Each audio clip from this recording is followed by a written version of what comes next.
Ketika krisis moneter 1998 menghantam, ekonomi kita sempat terkontraksi hingga minus 13%. Sebuah angka yang membuat banyak pengamat politik asing meramalkan Indonesia akan menjadi negara yang terpecah belah. Pertanyaannya, mengapa hal ini menjadi masalah besar? Apa sebenarnya visi ekonomi yang ada di kepala para founding fathers kita seperti Bung Hatta dan Bung Karno? Setelah hancur lebur oleh Perang Korea, PDB per kapita Korea Selatan hanya sekitar $158 Amerika Serikat. Lalu apa yang terjadi sekarang? Pertanyaannya sekarang, apakah kita sudah mencapai demokrasi ekonomi itu? Sebaliknya, apa yang terjadi di Indonesia?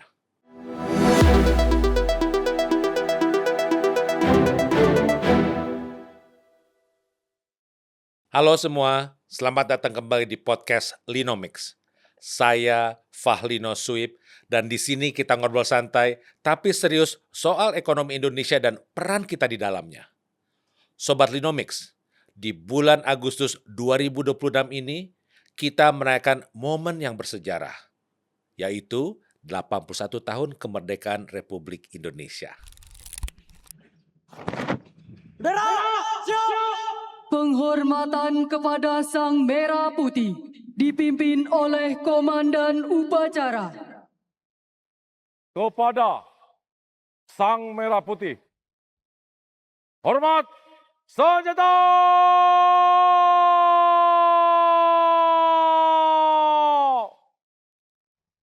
Rock!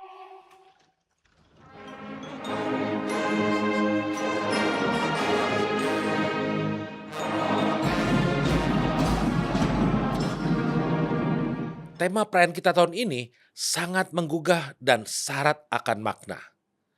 Indonesia berdaulat, adil dan makmur. Di episode kali ini, kita akan melakukan sebuah refleksi ekonomi. Kita akan menatap cermin sejarah, membedah data, dan mengevaluasi posisi tawar bangsa kita di tengah arena ekonomi global yang semakin kompleks. Proklamasi kami, bangsa Indonesia. Pada tahun 1945, saat proklamasi dikumandangkan, kondisi ekonomi kita sungguh memprihatinkan. Kita mewarisi negara yang kasnya kosong, infrastrukturnya hancur lebur akibat perang, eksploitasi penjajahan, serta tingkat literasi rakyat yang berada di bawah angka 10%. Namun, lihatlah di mana kita berdiri hari ini setelah 81 tahun berlalu. Kita patut merasa bangga atas serangkaian pencapaian monumental yang mungkin gagal diraih oleh banyak negara lainnya di dunia. Fakta pertama yang harus kita sadari adalah transformasi ukuran ekonomi kita. Hari ini, Indonesia adalah satu-satunya negara di kawasan Asia Tenggara yang memiliki kursi kehormatan di G20, yaitu kumpulan negara-negara dengan ekonomi terbesar di dunia. Produk domestik bruto atau PDB nominal kita telah melampaui angka 1,4 triliun dolar Amerika Serikat. Bahkan, jika kita menggunakan metrik Purchasing Power Parity atau PPP yang menghitung keseimbangan daya beli real masyarakat kita terhadap harga barang, ekonomi Indonesia kini berada di jajaran 7 besar dunia. Kita berdiri sejajar dan dalam beberapa aspek bahkan melampaui negara-negara Eropa yang usianya jauh lebih tua. Capaian ini menjadi semakin luar biasa jika kita melihat bagaimana kita memberantas kemiskinan ekstrim.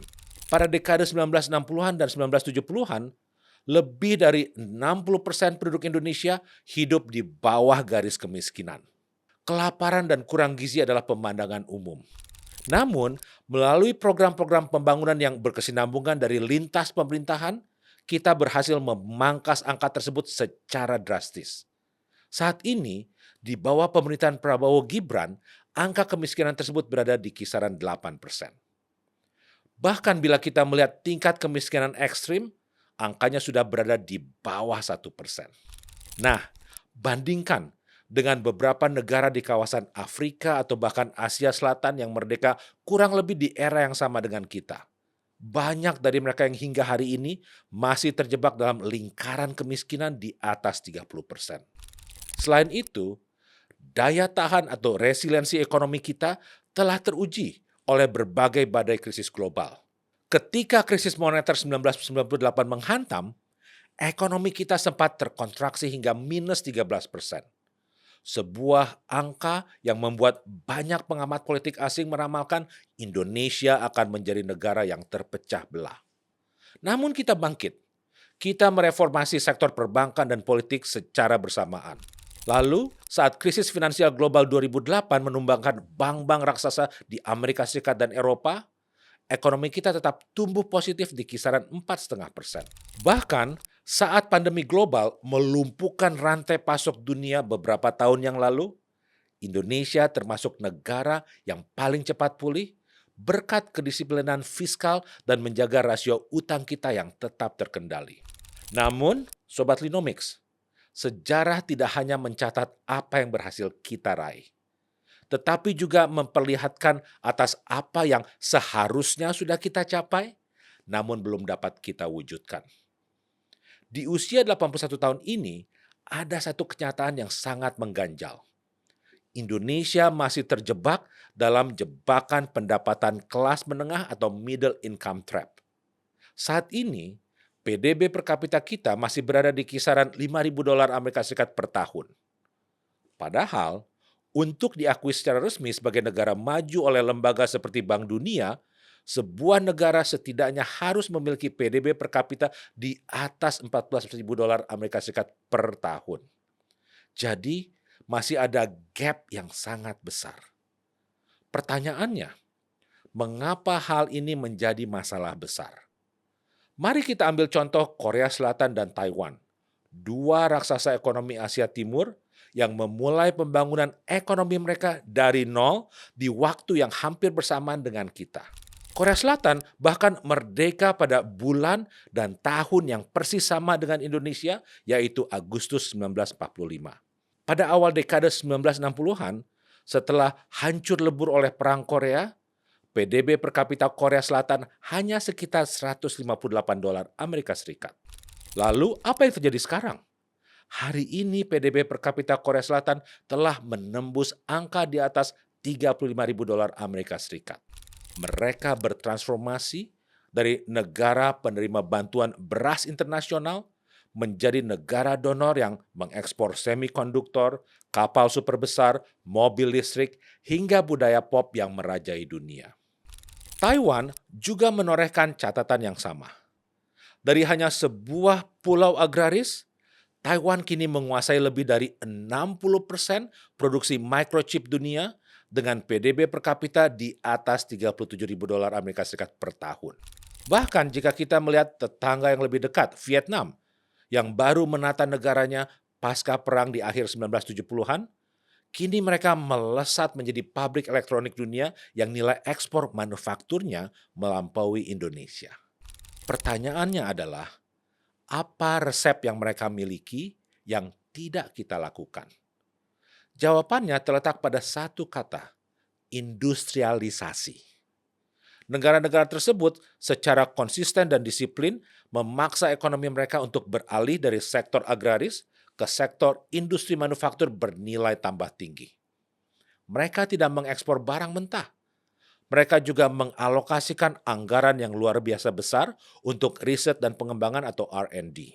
Korea Selatan misalnya, hari ini mengalokasikan kurang lebih 5% dari PDB mereka khusus untuk riset sains dan teknologi. Sementara kita masih berjuang di angka 0,3%. Sebaliknya, apa yang terjadi di Indonesia? Kita justru mengalami fenomena yang oleh para ekonom disebut sebagai deindustrialisasi dini atau premature deindustrialization.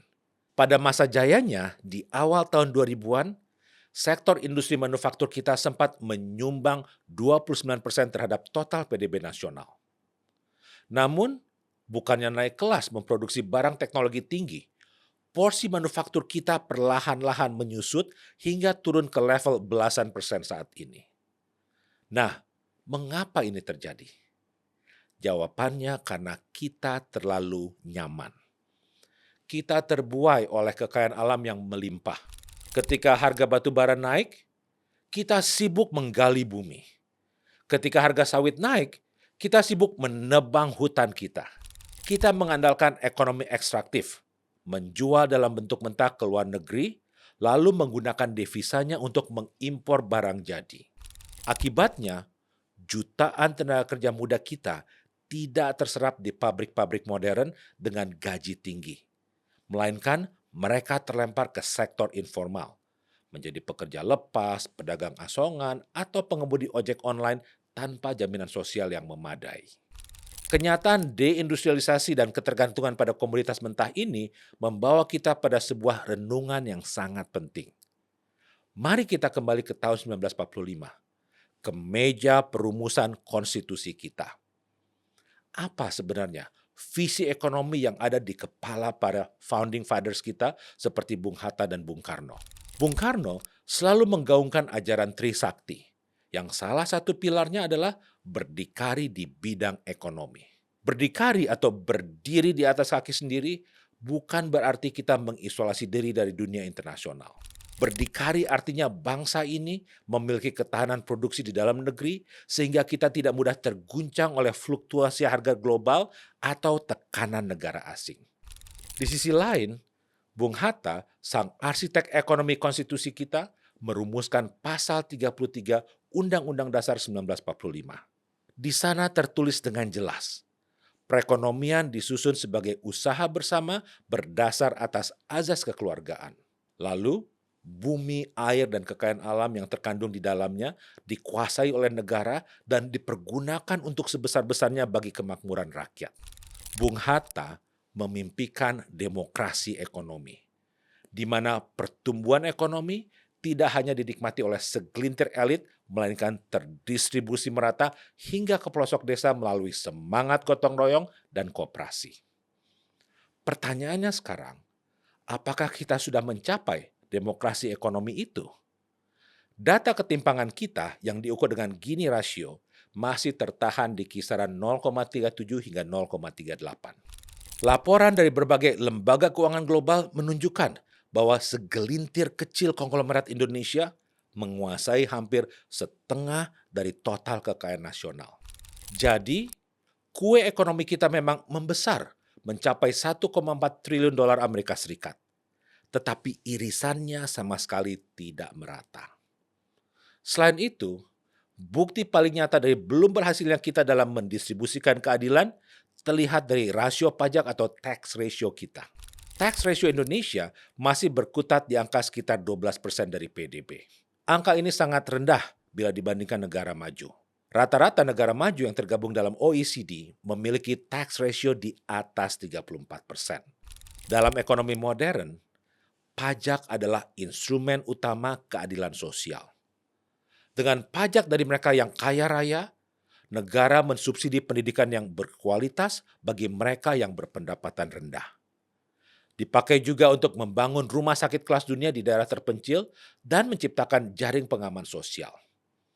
Dengan tax ratio yang hanya 12%, kapasitas negara kita sangat kecil untuk mewujudkan amanat sebesar-besarnya kemakmuran rakyat seperti yang diimpikan oleh Bung Hatta. Negara pada akhirnya terpaksa berutang untuk menambal defisit anggaran pembangunan yang lagi-lagi bunganya akan membebani generasi masa depan. Jadi Sobat Linomics, di usia ke-81 tahun ini, jika kita benar-benar serius ingin mewujudkan tema Indonesia berdaulat, adil, dan makmur, kita memerlukan kebijakan ekonomi yang strategis dan harus dieksekusi dengan disiplin. Paling tidak, ada 4 kebijakan utama yang perlu diambil. Yang pertama, reindustrialisasi berbasis hilirisasi yang menyeluruh. Hilirisasi tidak boleh hanya berhenti pada melarang ekspor biji nikel dan mengubahnya menjadi nikel setengah jadi untuk baterai di Tiongkok misalnya. Hilirisasi harus menyentuh ujung rantai pasok. Kita harus mulai bisa memaksa produsen otomotif dunia untuk merakit mobil listrik penuh di Indonesia. Lebih dari itu, reindustrialisasi harus masuk ke sektor di mana mayoritas rakyat kita bekerja, yaitu sektor pertanian dan maritim. Rumput laut, kelapa sawit, dan ikan tuna kita tidak boleh lagi diekspor mentah, melainkan harus diproses menjadi produk biokimia, farmasi, dan makanan olahan di dalam negeri. Yang kedua, investasi masif dan agresif pada sumber daya manusia atau human capital. Infrastruktur jalan tol dan pelabuhan memang penting.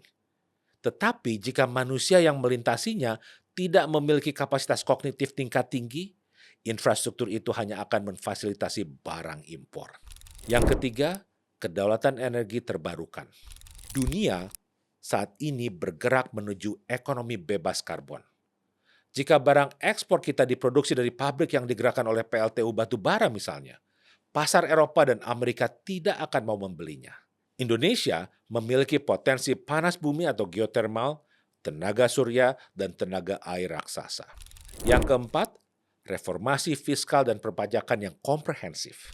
Untuk membiayai semua ambisi besar kita untuk menjadi negara maju, penerimaan negara harus digenjot. Negara harus berani mengambil pajak atas aset-aset penganggur orang super kaya, namun di saat yang sama menurunkan beban pajak bagi pelaku UMKM agar mereka bisa bernafas dan naik kelas. Pada akhirnya, sejarah ekonomi dunia mengajarkan bahwa melompat dari negara miskin menjadi negara berpendapatan menengah adalah hal yang biasa. Tetapi melompat dari negara berpendapatan menengah menjadi negara maju tidaklah mudah. Ini membutuhkan kerja keras bersama dan kecerdasan kolektif. Akhir kata, Dirgahayu Republik Indonesia ke-81. Semoga impian para founding fathers kita dan seluruh masyarakat Indonesia agar kita semakin berdaulat, adil dan makmur segera terwujud. Tetap semangat, tetap optimis. Sampai jumpa di episode berikutnya.